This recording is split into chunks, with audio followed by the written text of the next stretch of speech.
সাতটায় আমি অয়ন। জনবিন্যাস বদলাতে জাল বার্থ সার্টিফিকেট। নিউজ 18 বাংলার হাতে চাঞ্চল্যকর তথ্য। সীমান্তবর্তী 3 জেলায় এমনই ভুরি ভুরি অভিযোগ।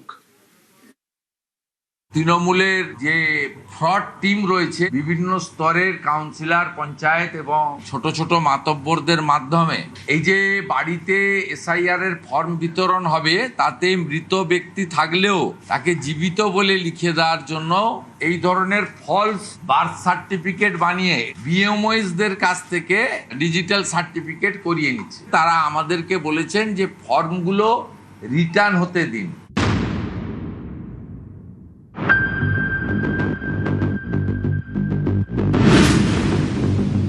পশ্চিমবঙ্গের সীমান্তবর্তী জেলা, যার ঠিক গায়ে বাংলাদেশ।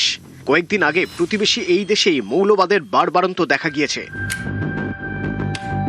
ভারতের জাতীয় নিরাপত্তার পক্ষে যা অত্যন্ত উদ্বেগের, এই বাংলাদেশ সীমান্তের সব থেকে বড় সমস্যা অনুপ্রবেশ।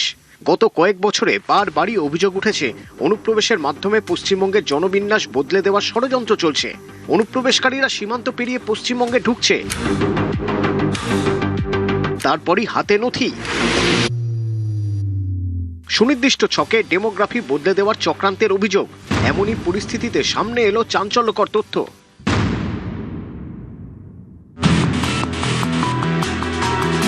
যে সীমান্ত এলাকায় জনবিন্যাস বদলে দেওয়ার চক্রান্তের অভিযোগ, সেই সীমান্ত এলাকাতেই ঢালাও জাল বার্থ সার্টিফিকেট ইস্যুর অভিযোগ। উত্তর দিনাজপুর থেকে উত্তর 24 পরগনা, মালদা থেকে মুর্শিদাবাদ। অভিযোগ, টাকা দিলেই মিলত বার্থ সার্টিফিকেট। বাংলাদেশ সীমান্তবর্তী জেলা উত্তর দিনাজপুর। সূত্রের খবর, গত এক বছরে এই জেলা থেকে ইস্যু হওয়া বার্থ সার্টিফিকেটের মধ্যে 58,509টি জাল। উত্তর থেকে দক্ষিণবঙ্গ, তালিকা এর পরেই উত্তর 24 পরগনা। সেখানে জাল বার্থ সার্টিফিকেটের সংখ্যা 19,709। মালদা ও মুর্শিদাবাদের ছবিটাও সমান উদ্বেগজনক। মালদায় জাল বার্থ সার্টিফিকেট মিলেছে 16,712টি, মুর্শিদাবাদে মিলেছে 8,138টি। আমরা অভিযোগ করেছি বহু বছর ধরে, আজকে সেগুলো সামনে আসছে, আর সবে শুরু। এখন যদি শুভেন্দু অধিকারী মুখ্যমন্ত্রী দুর্নীতি খুঁজতে আর চোর ধরতে বেরিয়ে যান, তাহলে অন্য কোনো কাজই করতে পারবেন না।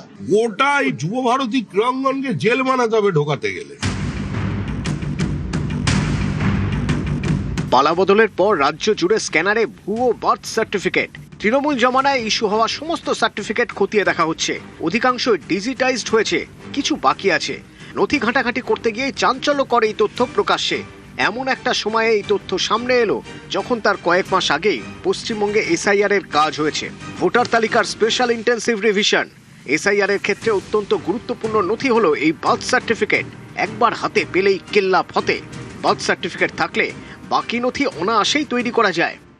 তৃণমূলের যে ফ্রড টিম রয়েছে বিভিন্ন স্তরের কাউন্সিলর, পঞ্চায়েত এবং ছোট ছোট মাতব্বরদের মাধ্যমে এই যে বাড়িতে এসআইআর এর ফর্ম বিতরণ হবে, তাতে মৃত ব্যক্তি থাকলেও তাকে জীবিত বলে লিখে দেওয়ার জন্য এই ধরনের ফলস বার্থ সার্টিফিকেট বানিয়ে বিএমওএসদের কাছ থেকে ডিজিটাল সার্টিফিকেট করিয়ে নিচ্ছে। তারা আমাদেরকে বলেছেন যে ফর্মগুলো রিটার্ন হতে দিন।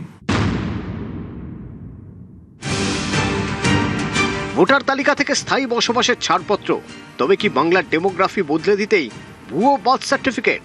মাননীয় মুখ্যমন্ত্রী খুব ক্লিয়ারলি বলে দিয়েছেন, যে ভুয়ো শংসাপত্র নেবে আর যে ভুয়ো শংসাপত্র দেবে তার স্ট্রিক্ট থেকে স্ট্রিক্টেস্ট পানিশমেন্ট সরকার দেবে, সেটা সরকার এনশিওর করবে। পুরো তদন্ত হবে। এবং ভুয়ো শংসাপত্র দিতে হচ্ছে কেন? তারা কি আমাদের নাগরিক নয়? তারা কি বাইরে থেকে এসেছে? সেগুলো বিষয়গুলো দেখতে হবে। এগুলো তো চলতে পারে না, আর এগুলো চলতে দেব না। বাংলাদেশের বা অন্য দেশের কোনো নাগরিক পশ্চিমবঙ্গে থাকবে না। গোটা সিস্টেমটায় কারা কি করেছেন এর আগেও বহু অভিযোগ ছিল, বাম জমানাতেও নানা অভিযোগ ছিল। এগুলো না দেখে শুধু তৃণমূলের উপর চাপিয়ে দেওয়া, কোথাও ভুল থাকলে সেটা ভুল, কিন্তু সব ভুলটাই তৃণমূলের ঘাড়ে চাপিয়ে দেওয়া ঠিক নয়।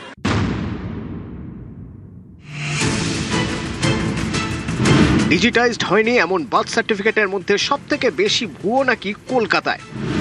সংখ্যাটা 4,287। তালিকায় দ্বিতীয় মুর্শিদাবাদ। ভুয়ো জন্ম শংসাপত্র মিলেছে 3,463টি।